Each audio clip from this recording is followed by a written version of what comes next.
Hola, bienvenidos a este video. Nosotros les hablaremos acerca de 4 temas muy importantes como lo son el sector privado, el sector financiero popular y solidario, los cheques y algunas de las disposiciones generales. Pongan mucha atención y esperamos que sea de su agrado. El sector financiero privado. Constitución. Las entidades del sector financiero privado serán constituidas ante la Superintendencia de Bancos como sociedades anónimas. Razón social y denominación. Las entidades del sector financiero privado contarán previamente con la razón social autorizada y reservada por la Superintendencia de Bancos. Los requisitos para la Constitución. Entre los requisitos principales para la constitución de esta está la solicitud suscrita por los promotores, el documento en copia certificada para responsabilidad, identidad y solvencia de la misma, el documento de denominación o razón social, el proyecto de contrato de constitución y acreditar por lo menos el 50% del capital suscrito en la cuenta. El capital mínimo para la Constitución. El capital pagado y suscrito mínimo es de 11 millones de dólares americanos. Trámite para la Constitución. La Superintendencia de Bancos procede a la verificación, análisis, evaluación, validación y calificación de los requisitos durante 180 días plazo. Causas para negar la Constitución. La Constitución se le negará a las personas que incumplan los requisitos. También será negada por moratoria, por objeción de la Junta de Política y Regulación Monetaria y Financiera, también por la oposición de terceros. La aprobación de la Constitución. La nueva entidad del sector financiero privado tendrá 6 meses disponibles a partir de la aprobación para poder implantar todas las acciones necesarias en la misma. Autorización de actividades financieras. Las entidades del sector financiero privado comunicarán a la Superintendencia de Bancos el cumplimiento de las acciones y solicitarán la autorización de las actividades y operaciones realizadas. El permiso de funcionamiento. Este permiso de funcionamiento es expedido para todas las oficinas operativas y este es expedido por el organismo de control. Sección 2. Naturaleza, objeto social, duración, estatuto y domicilio. Todas las entidades financieras privadas se constituirán como personas jurídicas con derecho privado. Estas entidades financieras privadas deberán contar con al menos todo el tiempo 2 accionistas.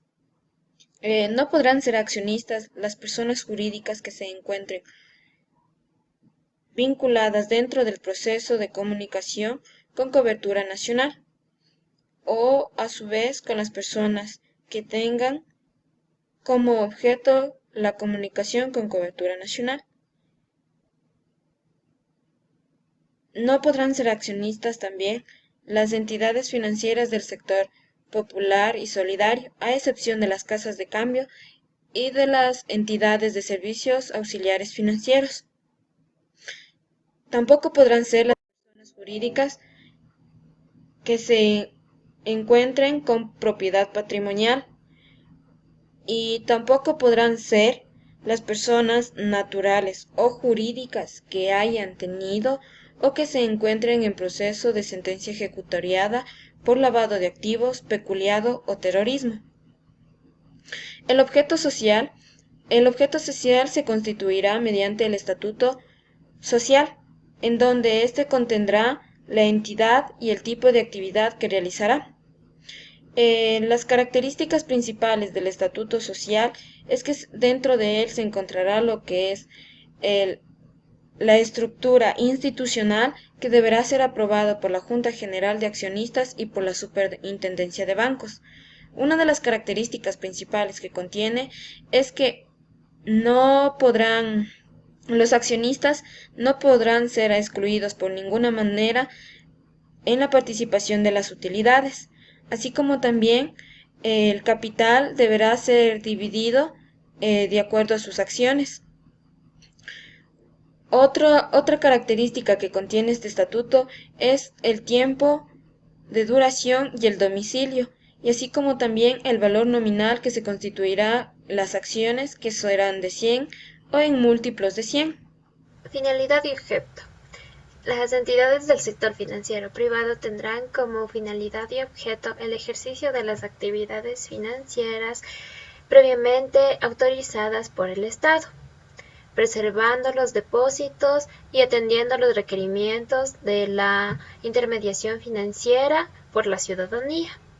Capital, reservas y utilidades. El capital podrá aumentar o podrá incrementar solamente por las disposiciones o las regulaciones que emita la Junta Política de Regulación Monetaria y Financiera. Los recursos para el pago de capital podrán provenir solamente del aporte de dinero o las compensaciones de crédito, la capitalización de acreencias, el excedente de la reserva legal, las utilidades no distribuidas y las reservas especiales. Las compensaciones de crédito son las extinciones de una deuda con otra recíprocamente, o son los cobros y pagos vencidos de una misma persona. El excedente de la reserva legal es la quinta parte del capital social. Los fondos de reserva. Estos están constituidos legalmente según el artículo 168 del Código Monetario y Financiero, en el cual expresa que se podrá constituir con al menos el 50% de su capital suscrito y pagado y también con al menos el 10% de sus utilidades anuales. El reparto de las utilidades podrán ser distribuidas de acuerdo con lo dispuesto por la Junta General de Accionistas y con la Junta Política de Regulaciones Monetarias y Financieras. Las condiciones para este reparto de utilidades es que deben estar constituidas las provisiones, ajustes, reservas, los pagos de tributos y algo muy importante, las utilidades de los trabajadores. Para el cumplimiento de solvencia del reparto de las utilidades debe existir solvencia de liquidez, patrimonio técnico, vinculación de activos, contingentes y los límites de crédito. Los dividendos anticipados. Estos son las utilidades generadas por parte de la entidad antes del cierre del ejercicio económico. El monto para los dividendos anticipados no podrá exceder del 40% de las utilidades acumuladas del ejercicio en curso, así como también no podrá ser superior al 80% de las utilidades generadas del ejercicio anterior. ¿Esto qué nos quiere decir? Que el máximo valor para el reparto será el menor valor de las dos opciones. Hay que tener en cuenta, y es muy importante, que para proceder a los dividendos anticipados hay que primero contar con la autorización de la Superintendencia de Bancos a través del ejercicio de la jurisdicción coactiva. Y para realizar este pago debe existir una autorización por parte del directorio de la entidad. En caso de que los administradores no contaran con esta autorización y procedieran a realizar el pago, sería una contravención, misma que será solidariamente responsable el administrador y será el encargado de reembolsar a la entidad. Gobierno y Administración, Junta General de Accionistas. Estos son los accionistas legalmente convocados. Es el órgano supremo de la administración y sus funciones son aprobar los informes del directorio sobre la marcha del negocio, enviar a los organismos de control los informes del directorio, nombrar auditores interno y externo. El directorio está formado por mínimo 5 y máximo 15 miembros elegidos por la Junta General de Accionistas. Estos son elegidos por un periodo de hasta 2 años y pueden volver a ser reelegidos indefinidamente. Sus funciones: conocer y resolver el contenido y cumplimiento de las comunicaciones de la Superintendencia y designar representante legal. El representante legal. La representación legal de la entidad es ejercida por la persona o personas que designe el órgano competente. Sus funciones son: informar al directorio sobre las operaciones que realicen, es decir, los créditos, las inversiones, las garantías, etc. Y poner en conocimiento del directorio toda comunicación de la Superintendencia. Las operaciones del sector financiero privado. Las entidades del sector financiero privado podrán realizar las operaciones determinadas en el artículo 194 por el Código Monetario, las cuales son operaciones activas, pasivas, contingentes y de servicios. Un ejemplo de las operaciones activas puede ser la concesión de créditos, pueden ser hipotecarios, quirografarios, entre otros. Las operaciones pasivas, los depósitos a la vista y a plazo. Las operaciones contingentes son los derivados financieros, y dentro de las operaciones de servicio puede ser ser emisor y receptor de las tarjetas de crédito. En el sector financiero privado, dentro de las operaciones que no estén definidas en el código, deben primero obtener la autorización por la Junta Política y Regulación Monetaria y Financiera para poder realizarlas. Las entidades financieras privadas podrán requerir servicios auxiliares prestados. Esto hay que tener muy en cuenta que estos servicios auxiliares prestados pueden ser otorgados por las sociedades que no son financieras. Es decir, que pueden utilizar servicios auxiliares de otras entidades que no se encuentren dentro del sistema financiero o dentro del sector financiero. Grupos financieros. Un grupo financiero es el que está conformado por un banco nacional privado que posee subsidiarias y afiliadas. Prohibición.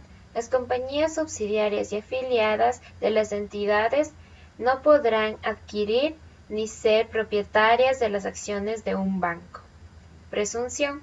Se presumirá la existencia de un grupo financiero cuando el organismo de control determine que entre un banco y las sociedades financieras existen relaciones de negocios. Actividades. Una de las actividades es actuar de manera conjunta frente al público, y otra actividad es usar denominaciones iguales frente al público que las identifiquen como un solo grupo. Responsabilidad de la cabeza de grupo. La entidad que esté a cargo o que esté como cabeza de grupo, esta responderá por las pérdidas patrimoniales. La solvencia, prudencia y el control del grupo financiero. Las entidades que integren el grupo financiero, estas se regirán o se sujetarán a todas las normas de solvencia y prudencia financiera. Sección 8. Prohibiciones. Todas las entidades financieras privadas cuentan con algunas excepciones o prohibiciones, las cuales son: ser socios de una entidad del sector financiero popular y solidario, otorgar operaciones de crédito a favor de sus funcionarios, empleados o a sus respectivos cónyuges. Esto tiene una excepción: a los que no pertenezcan a la administración de la entidad, lo determinado en el artículo 255 del Código Monetario, que es que no estén autorizados o no cuenten con la autorización por parte del organismo de control o por parte de la Junta Monetaria y Financiera, así como también están prohibidos la constitución de gravames sobre sus bienes inmuebles, incluidos los recibidos en donaciones de pago, salvo que cuenten con la autorización previa de la Superintendencia. Todas estas prohibiciones serán sancionadas como infracciones muy graves para las entidades financieras privadas. Control y auditoría. La Superintendencia de Bancos tendrá a su cargo el control de todas las entidades financieras privadas, y las entidades financieras privadas contarán con un auditor interno y externo. Sección 10 de las entidades financieras. Esta sección hace hincapié en lo que son las entidades de servicios financieros como los almacenes generales de depósito, las casas de cambio, las corporaciones de desarrollo de mercado secundario hipotecario. El mercado secundario de hipotecas es la fuente de financiación de los préstamos hipotecarios. Las entidades de servicios financieros tienen disposiciones generales y disposiciones para sus operaciones. Las disposiciones generales son que estas entidades deben constituirse en forma de sociedades anónimas y se sujetarán al trámite señalado por el Código Monetario y Financiero, así como también para la realización de sus operaciones deben estar autorizadas por la Superintendencia de Bancos de acuerdo con su objeto social. Los servicios auxiliares. Entre los servicios auxiliares tenemos el software bancario, las transaccionales, transporte de especies monetarias y de valores, de pagos, cobranzas, redes y cajeros automáticos, de computación, contables y de tendencias de edificios. Estos serán prestados por personas jurídicas constituidas como sociedades anónimas y podrán participar en el capital de estas compañías convirtiéndolas en subsidiarias y afiliadas. Para prestar sus servicios a la entidad financiera debe calificarse previamente por la Superintendencia de Bancos. Las acciones en las entidades de servicios auxiliares del sistema financiero son reguladas por la Junta de Política y Regulación Monetaria y Financiera. Las compañías de servicios auxiliares no podrán intervenir en el capital de otra persona jurídica. El control societario de estas compañías está a cargo de la Superintendencia de Compañías, Valores y Seguros. El sector financiero popular y solidario. Las entidades que conforman este sector financiero popular y solidario son las cooperativas de ahorro y crédito, las asociaciones de mutualistas para el ahorro y crédito de la vivienda y las cajas centrales. Los administradores. Los miembros de los consejos de administración y los representantes legales de las entidades del sector financiero popular y solidario serán considerados los administradores. Además, tenemos que los consejos de vigilancia se encargarán del correcto desempeño de las cooperativas, mutualistas y de las cajas centrales. ¿Quiénes no pueden ser representantes legales? No pueden ser representantes legales quienes fueren convivientes, cónyuges o convivientes, o parientes en el cuarto grado de consanguinidad y segundo de afinidad. Tenemos que los miembros del Consejo de Administración y Vigilancia pueden ser removidos o destituidos en cualquier momento, alguna de estas causas. Por ejemplo, si ellos distorsionan los estados financieros o realizan operaciones ilícitas, entre otras. Tenemos la inversión. Las entidades del sector financiero popular y solidario podrán actuar como accionistas o socios en las entidades de servicios financieros, excepto las casas de cambio, o también en las entidades de servicios auxiliares. La regulación y control. Estarán regulados por la Junta de Política y Regulación Monetaria y Financiera y controlados por la Superintendencia de Economía Popular y Solidaria. Tenemos las cooperativas de ahorro y crédito. Las cooperativas de ahorro y crédito son organizaciones que se forman con personas naturales o jurídicas que se unen de manera voluntaria con el objeto de realizar actividades de intermediación financiera y responsabilidad social. Las cooperativas de ahorro y crédito se regirán por las disposiciones de la Ley Orgánica de Economía Popular y Solidaria. También se dice que las cooperativas de ahorro y crédito pueden realizar múltiples actividades no financieras, pero esto se puede realizar siempre y cuando lleven contabilidades por separado, y también ellos no pueden utilizar los fondos de sus socios para realizar estas actividades. El capital de estas cooperativas de ahorro y crédito estarán reguladas por la Junta de Política, Regulación Monetaria y Financiera. Hablamos sobre la solvencia y la prudencia financiera. Las cooperativas de ahorro y crédito deberán mantener índices de solvencia y prudencia financiera para que les permita cumplir con las obligaciones y mantener sus actividades de acuerdo a las regulaciones. Los cupos de crédito. Los cupos de crédito se dice que son establecidos por la cooperativa, y a este cupo de crédito podrán acceder los cónyuges, o convivientes o parientes dentro del cuarto grado de consanguinidad y segundo de afinidad de los miembros de los consejos de administración y vigilancia, en el cual estos pueden realizar operaciones de crédito o inversiones. También tenemos sobre la inversión.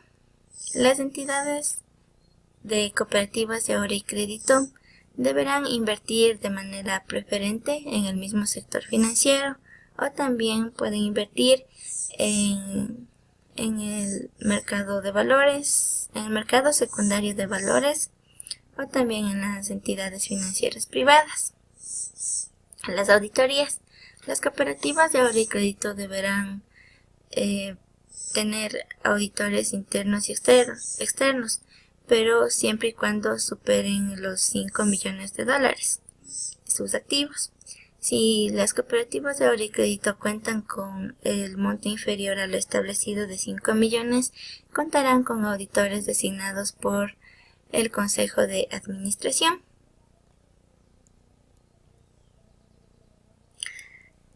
Además tenemos sobre algunas de las prohibiciones para las cooperativas de ahorro y crédito.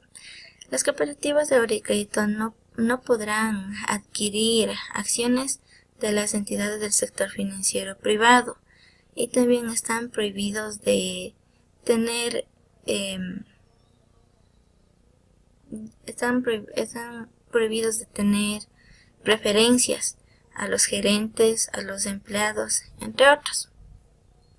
Además, otra de las prohibiciones de las cooperativas de ahorro y crédito son suprimir, eliminar de los informes de operación algún hecho o acontecimiento del que tiene que tener conocimiento la superintendencia y también el público. Vamos a hablar también sobre las entidades asociativas o solidarias, cajas y bancos comunales, y las cajas de ahorro también. Estas entidades también forman parte del sector financiero popular y solidario. Estas entidades pueden optar por la personalidad jurídica. Se unen de manera voluntaria, y el capital de estas entidades se forman con el aporte económico de cada uno de los socios para poder realizar los créditos. La particularidad de estas entidades asociativas es que no pueden captar fondos de terceros. Como les dije, solo el capital de ellos se conforma solo con las aportaciones económicas de cada uno de los socios. Estas entidades recibirán financiamiento para su desarrollo y para su liquidez por parte de las entidades de apoyo, por parte de las organizaciones como las cooperativas de ahorro y crédito. También recibirán apoyos de cooperación nacional e internacional, y por lo general estas entidades son financiados por donación. Asociaciones mutualistas de ahorro y crédito para la vivienda. Son entidades que forman parte del sector financiero popular y solidario, cuyo fin es la captación de recursos del público para destinarlos al financiamiento de la vivienda, construcción y bienestar familiar de sus socios y clientes. Las asociaciones mutualistas de ahorro y crédito para la vivienda en su constitución se regirán por las disposiciones prescritas en la Ley Orgánica de Economía Popular y Solidaria y en su estatuto. Sus actividades, operaciones y demás aspectos que tengan que ver con su vida jurídica estarán regidas por este código. Su gobierno estará conformado por la Junta General de Socios, el Consejo de Administración, el Consejo de Vigilancia, el representante legal y los auditores interno y externo. Su organización interna estará constando en su estatuto social y será aprobada por la Superintendencia de Economía Popular y Solidaria. Serán socios de estas asociaciones mutualistas de ahorro y crédito para la vivienda las personas que mantengan certificados de aportación en la misma. Estos certificados de aportación representan la participación del capital social en la entidad. Ninguna persona, natural o jurídica, podrá poseer en certificados de aportación directa o indirectamente más del 6% del capital social de la entidad. El capital social mínimo será variable e ilimitado y estará representado por los certificados de aportación no redimibles pagados por los socios, los mismos que serán considerados como títulos valores. El patrimonio de las asociaciones mutualistas de ahorro y crédito para la vivienda estará conformado por el capital social, la reserva legal y repartible y otras reservas estatutarias, y no serán inferior a $1.800.000. Las asociaciones mutualistas de ahorro y crédito para la vivienda tendrán que tener solvencia y prudencia financiera con el fin de continuar con sus operaciones y actividades financieras, las mismas que podrán acceder a un seguro de depósitos, fondos de liquidez y fondos de seguros privados. Cajas centrales. Son entidades que forman el sector financiero, popular y solidario y se constituyen con por lo menos 20 cooperativas de ahorro y crédito o mutualistas de ahorro y crédito para la vivienda. Sus actividades serán las prescritas en el artículo 194 y las siguientes, como desarrollar redes de servicios financieros entre sus afiliados, funcionar como cámara de compensación, canalizar e intermediar los recursos que estén destinados al desarrollo del sector financiero, popular y solidario, estructuración de productos de gestión de riesgo financiero. Todas las entidades que sean socias de las cajas centrales deberán mantener sus certificados de aportación y fondos de liquidez de acuerdo a lo que emita la Junta de los servicios auxiliares del Sistema Financiero Nacional. Sus principales accionistas serán las entidades financieras populares y solidarias y las organizaciones de economía popular y solidaria, quienes no podrán invertir en el capital de otra persona jurídica y estarán regidas por la Superintendencia de Economía Popular y Solidaria y la Superintendencia de Compañías, Valores y Seguros. Buenos días, ingeniera, y les voy a hablar sobre los cheques. El cheque es un medio de pago escrito mediante el cual una persona llamada girador ordena a una entidad financiera que pague una determinada cantidad de dinero a otra persona llamada beneficiario. Medio de pago. Aquí tenemos el girado y el beneficiario. El girador es la persona que emite el cheque, el girado es la entidad financiera y el beneficiario es la persona que recibe el dinero. Contenido y validez del cheque. Aquí podemos ver cómo se llena un cheque, nombre del beneficiario, la cantidad de números, la ciudad de emisión, cantidad de letras que puede escribir la parte decimal con fracciones o completa en letras, la firma registrada en el banco y por último la fecha en números o letras en el orden año mes día. También tenemos el interés. El importe del cheque no genera interés, por tanto toda estipulación sobre interés se reporta inexistente. Y también tenemos las firmas en cheque.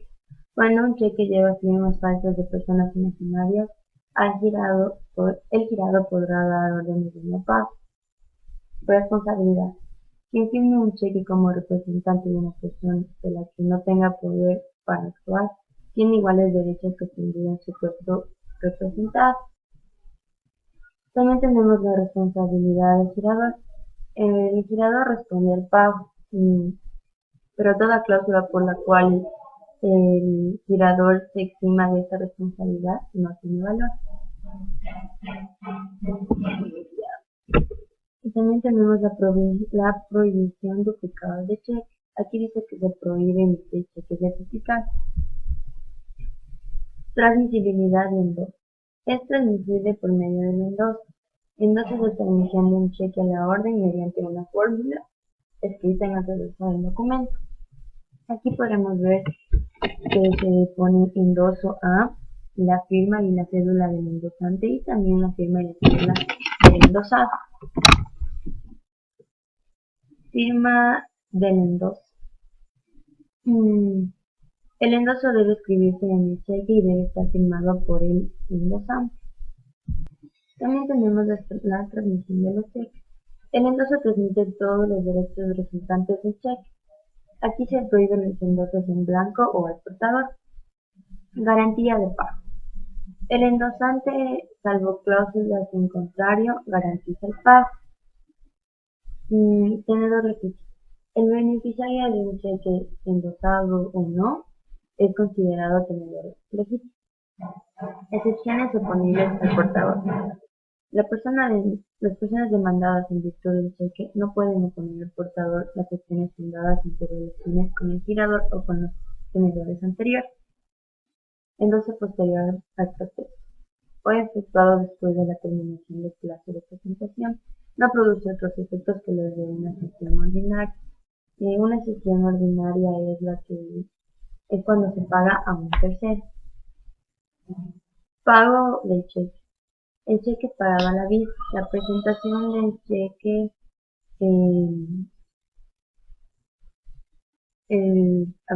a la presentación del cheque el girador está obligado a pagarlo o a protestar. Plazo de presentación. Los cheques girados y pagados en el Ecuador deben ser presentados para el pago dentro de 20 días, contando desde la fecha de su emisión. Cheques girados en el exterior y que se paguen en el Ecuador deberán ser presentados para el pago dentro de 90 días, igualmente contados desde la fecha de su emisión. También tenemos la presentación para el pago. La presentación del cheque a una cámara de compensación por parte de la entidad financiera equivale a la presentación para el pago. También tenemos la revocación del cheque. El girador podrá revocar un cheque comunicándose por escrito al girado, que es la entidad financiera, que se obtenga de postergar, con indicación del motivo de tal revocación, sin que por esto, claro está, desaparezca la responsabilidad del girador, que es el que emite el cheque. Validez del cheque. Aquí dice que ni la muerte ni la incapacidad superviniente del girador afectan a la validez del cheque. Cancelación del cheque. El girado, o sea, la entidad financiera, al pagar el cheque, exigirá al portador o tenedor su cancelación.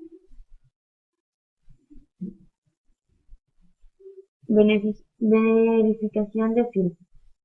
El girado que paga un cheque está obligado a comprobar la regularidad del endoso y la identidad de la persona a quien se la paga, pero no la firma del endosante.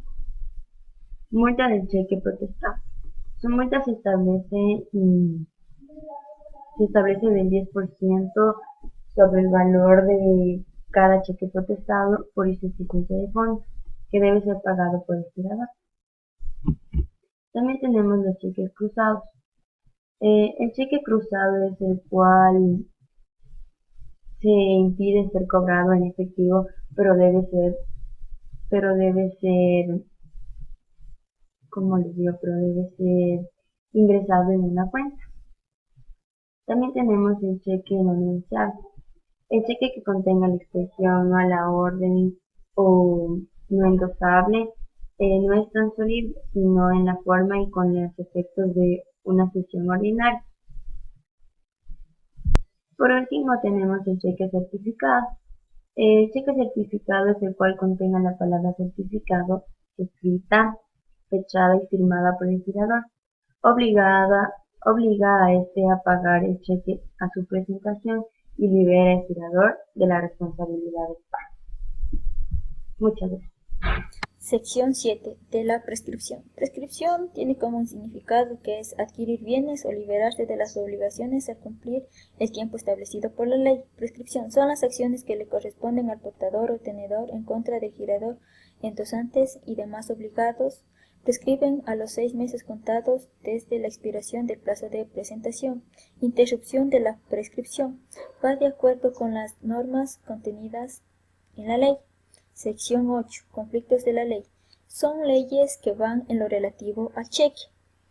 El término de presentación puede ser aceptado, confirmado, cruzado o certificado y sus efectos de operación.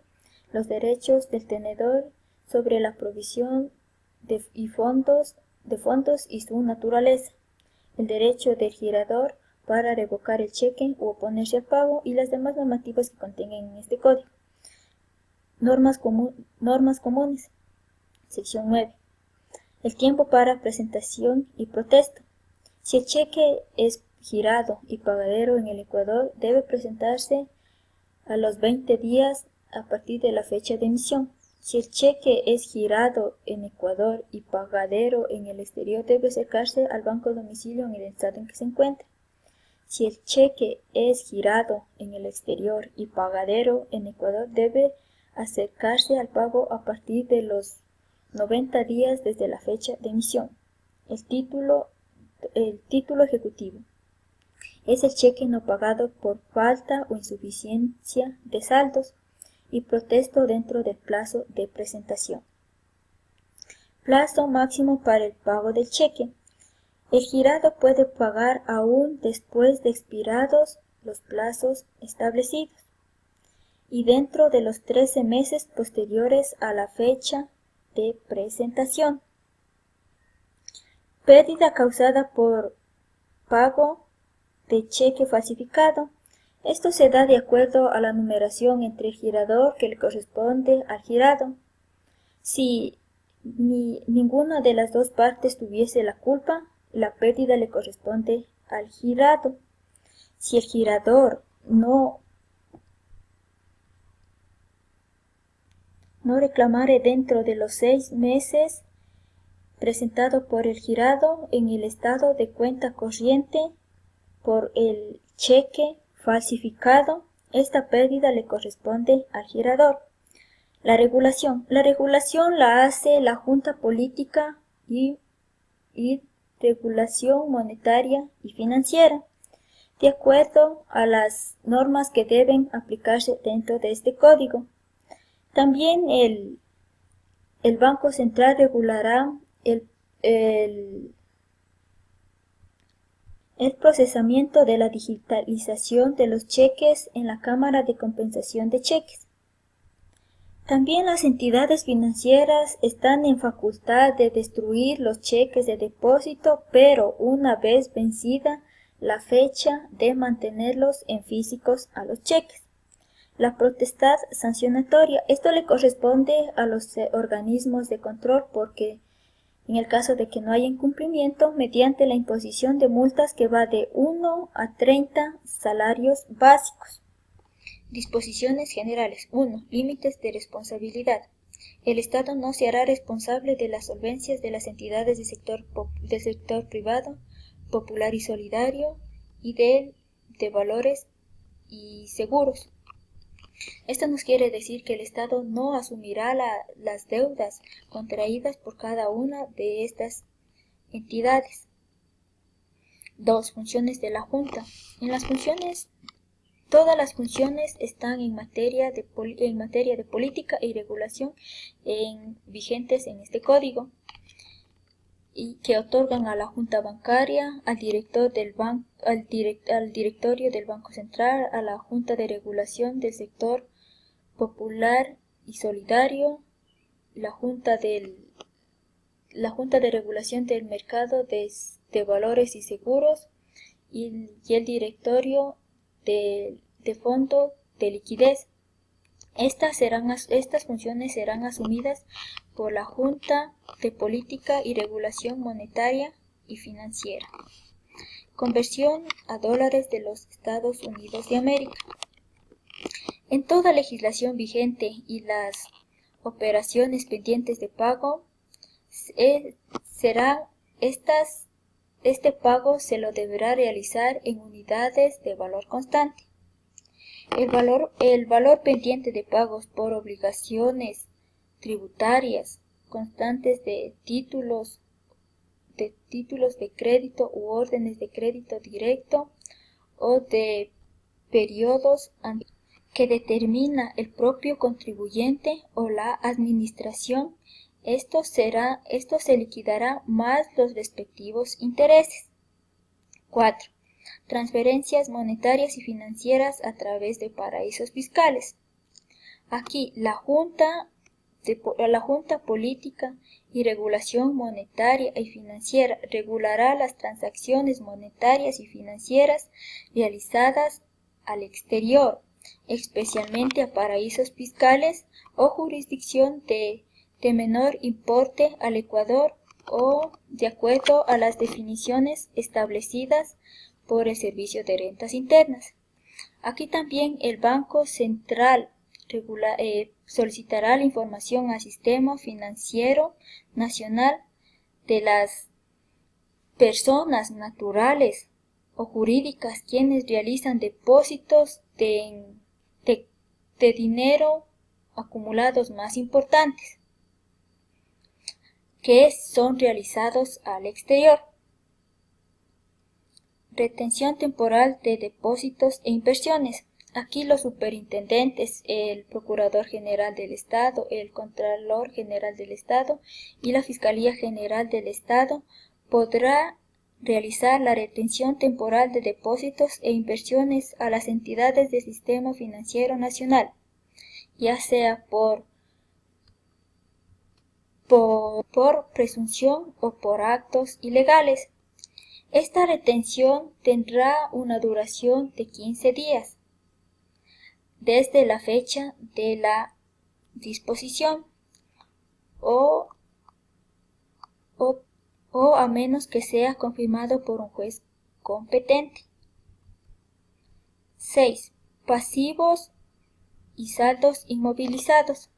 Los pasivos que hubieren permanecido inmovilizados de cualquier institución del sistema financiero por más de 5 años y con un valor equivalente al 25% del sueldo básico unificado, o por más de 10 años con un valor mayor y que el beneficiario no haya hecho ningún reclamo, se hará la transferencia de este pasivo a la cuenta única de Tesoro Nacional. 7. El pago de las acreencias de mayor cuantía. Aquí es donde el liquidador de forma motivada solicitará a las personas naturales o jurídicas quienes posean acreencias al valor que determine la Junta, pero con la respectiva justificación del origen de dichos recursos. 8. Competencia. Es cuando un objeto o materia de reclamo o un recurso administrativo se encuentra bajo el conocimiento de la justicia. 9. Acciones judiciales. Aquí es cuando los superintendentes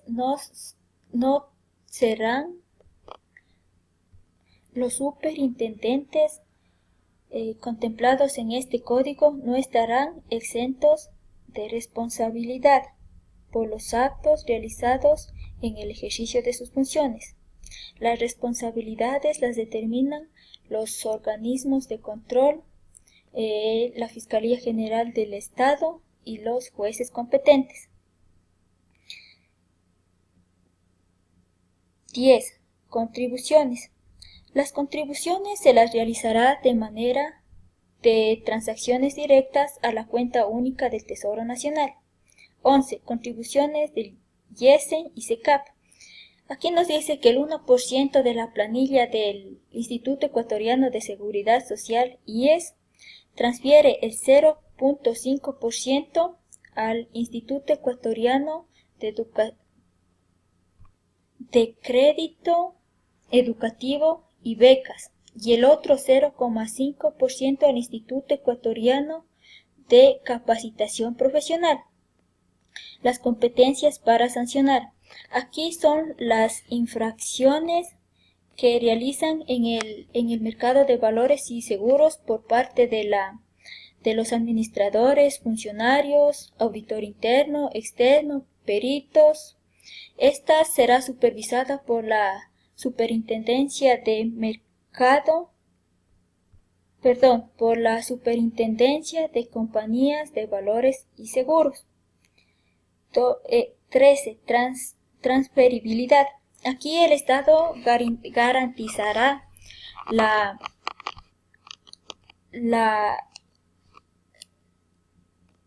transferencia de las inversiones realizadas en el exterior. Esto se refiere a las ganancias que se obtienen de la inversión realizada en el exterior, o sea que el Estado sí permite que esta ganancia sea transferida del exterior a nuestro país. 14ª. Son las personas que reciban las operaciones de crédito diferido y el financiamiento de la cartera, los descuentos de las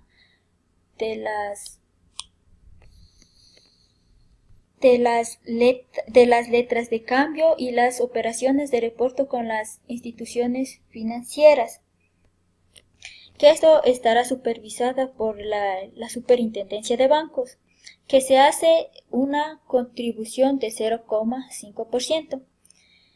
Estas y algunas de las contribuciones que se realizan van al Ministerio de Salud Pública, directamente a Solca. 15. El Estado podrá transferir recursos equivalentes a las organizaciones de derecho privado que realicen labor social. 16. La Junta Política y Regulación Monetaria y Financiera utilizará los instrumentos establecidos en este código para promover y facilitar el acceso al crédito a las personas de movilidad humana. 17. El intercambio de información. Aquí las personas que actúen en virtud de potestad estatal podrán intercambiar sin necesidad esta información, pero para cumplir sus objetivos. Y por último tenemos 18ª, que es la estructura del código. Aquí tenemos el sistema financiero monetario, que contiene los títulos 1, 2 y 3. También tenemos la Ley del Mercado de Valores y sus diversas reformas, la Ley General de Seguros y sus reformas. Eso es todo, nuestra exposición. Gracias.